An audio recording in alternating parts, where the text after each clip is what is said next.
I've been waiting for you, Mr. Winters. How do you know my name? Anyone who is anyone has heard of the likes of you. Hello everyone and welcome to PlayStation Access. I'm Ash and today I want to talk to you about all things disgusting.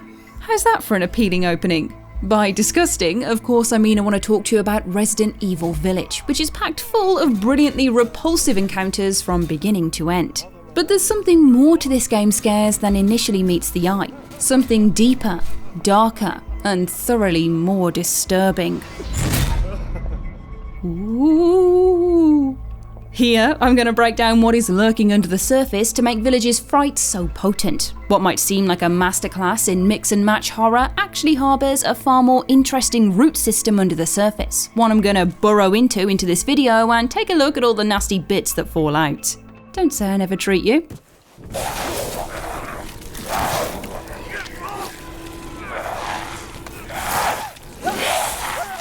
Be prepared though, as this will discuss endgame spoilers from Resident Evil 7 and Resident Evil Village. So if you haven't played either part to Ethan Winters' story, it is well worth giving them a go before watching this video. Anyway, let's get gross, shall we? Do I have your attention, boy? You're about to see something wonderful. To begin, there is no doubt in my mind that Resident Evil Village's horror is a revelation, a melting pot of nods and references that slowly amalgamate into one of the series' own fleshy monsters, becoming something entirely new as each influence is folded in. It's a fascinating combination of so many subgenres that just shouldn't work. I mean, we're talking a found footage style video game that sees a 10-foot tall vampire lady with a 100-year-old witch as a mother and an undead ventriloquist, a mutated fish man, and horror's answer to Magneto serving as a family. And that's alongside Brothers Grimm-inspired fairy tales woven throughout the story and classic creatures defined in early black and white horror cropping up, with shades of films like The Witch, The Wicker Man, and even The Happening chucked in around the edges. It is unhinged in the way that only Resi games can get away with, and you can't help but smile as you're taken on a whirlwind ride through the Necronomicon edition of a monster manual. That's enough gushing though. My point is that what would threaten to undermine a lesser game, this gleeful pinballing between various horror tropes, makes Village that much stronger. But there's a secret weapon to this whole title that we don't get to grips with until late in the game. Village's magic relies on one disgusting binding agent that holds it all together. Mold. Ew. Of course, we know this nasty fungus from Resident Evil 7 Biohazard. The baker's home was taken over by the stuff to the point that it looked like a second-year student house, and it slowly worked its way through the family's own vital systems to transform them into something else. Zoe! Get your lad! Back to the house. I will deal with you later. Eventually, we learned the mold, or the mutamycete if we want to be nerds about it, and its gross friends, the molded, are a result of a bioorganic weapon in the form of a young girl, Evelyn, who controls a strain of psychotropic mold and functions as its source. Much like Mother Miranda in Village, Evelyn is lonely and lost, obsessed with creating a family of her own by any means necessary. Instead of a pack of rowdy lichens, however, Evelyn instead reshapes the Bakers and Mia into her cult of violent, quick-healing creatures, and with Resi taking inspiration from American backwoods horror, persuades them through infectious mind control to recruit tourists and locals into her brood, with the resistant ruthlessly discarded. A quick flip through Mother Miranda's books near the close of Village proves they share a similar process of looking for perfect family members, eh? Canonically, after suffering a whole load of horror through his own mold-infective regenerative abilities, Ethan administers a cure to Mia and destroys the big bad Evelyn, meaning the pair can run off to the distant European hills and start a family away from their traumatic past. This sets the scene for Resident Evil Village, where the horror shifts from the Texas Chainsaw Massacre to Van Helsing as Ethan and Mia's daughter Rose is kidnapped and taken to a remote settlement. The through line though, this outpost, as we discover in the endgame, turns out to be the original site of the mold. Ethan really can't catch a break, can he? Yes, mold is the unlikely driving threat of this new era of Resi games, and it's an incredibly effective horror tool. Creeping, dark and overwhelming, a pervasive, invasive force. There's something so fundamentally inhuman about fungus that makes it the perfect vehicle for a game series obsessed with pushing the boundaries of what a body can take. Resi's history of agonised trial subjects and botched bioweapons culminating now in Ethan himself, who, massive endgame spoiler alert, turns out to be entirely composed of the stuff in a particularly wild twist. Now do you get it? Your whole body is nothing but mold. What would normally be relegated to dank corners, an organism that thrives in damp and neglect, now pumps through his veins. Starting to go a little stale. Then let's devour his man-flesh quickly, Mother. I am the one who captured him. Now, daughters. While zombies confront us squarely with our age-old fear of death with their still human-like form, this is something subtler and more sinister. There's still the reminder of our own mortality, of course. Mold grows most voraciously on rotting, dead food, after all, and Ethan has been looked at like a meal more than once.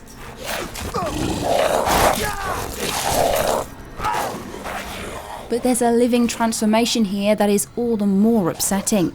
One only needs to look at the cordyceps brain infection ravaging the world of The Last of Us to tap into the unbearably alien concept of mushroom horror, with fungus connecting the two games in their scares to further deepen the unbearable dread in becoming a living petri dish. This fungus isn't dead, it is horribly alive. It doesn't threaten us with oblivion, but with becoming something other.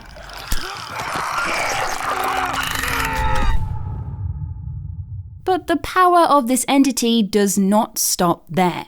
It's fair to say that alongside eye-popping body horror, Resident Evil is also preoccupied with family, with the Redfield siblings and Leon's journey to save the President's daughter, Ashley, nice bases to touch on before we get to Ethan's story. One defined first by the hunt for his stolen wife, and then for his stolen child. Family, and in particular parenthood, is intrinsic to Ethan's journey through both Louisiana and Eastern Europe. Once rejecting fatherhood to Evelyn and now embracing it with Rose, there's plenty on Ethan's plate, but we also see these familial bonds in the characters around him too.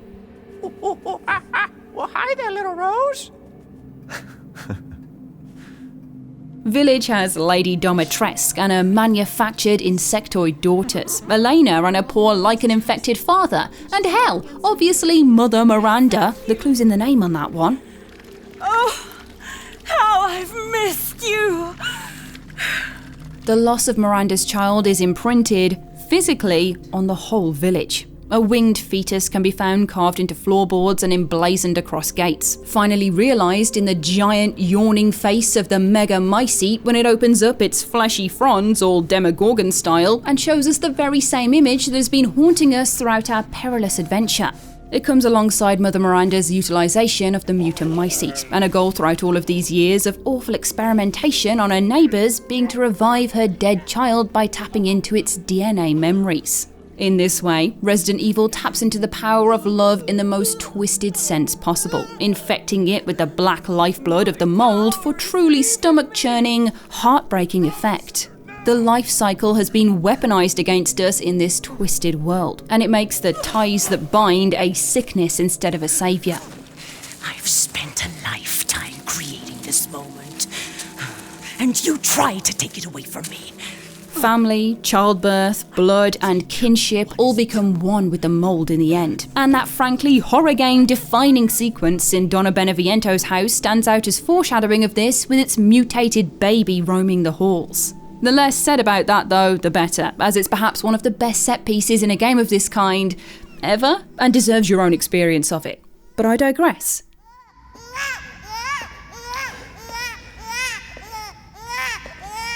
So, how much significance should we place in this new strain of Resi storytelling? There's definitely a narrative convenience in connecting 7 and 8 with mould, but I think there's also something else going on here.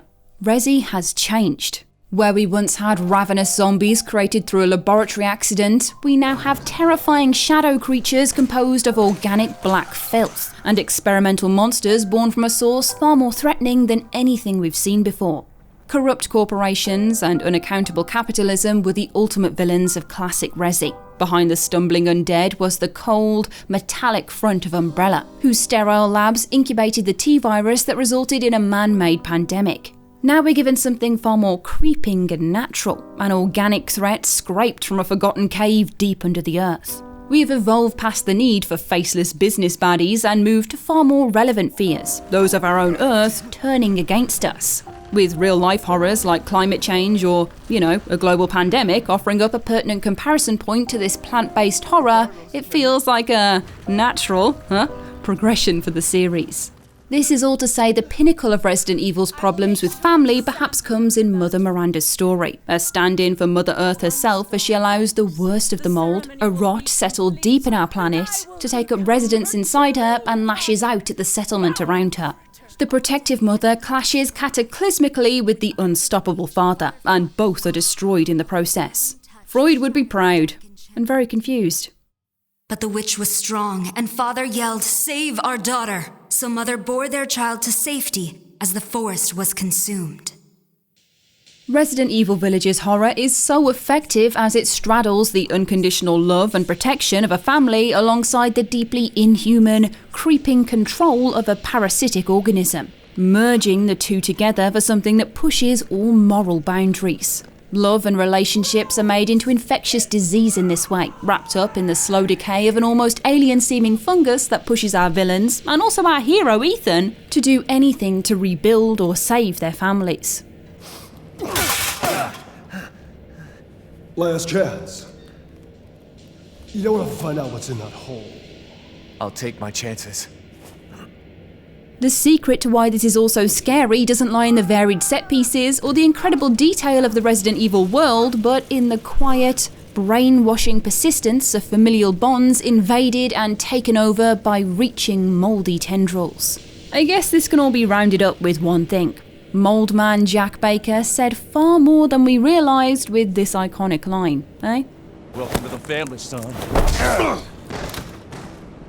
So there is a big old dive into the mouldy horrors of Resident Evil. What do you think about Village? We're all still scarred by House Beneviento, right? Let me know in the comments below. Don't forget to subscribe for more PlayStation goodness. In the meantime, I've been Ash, this has been PlayStation Access, and thank you for watching.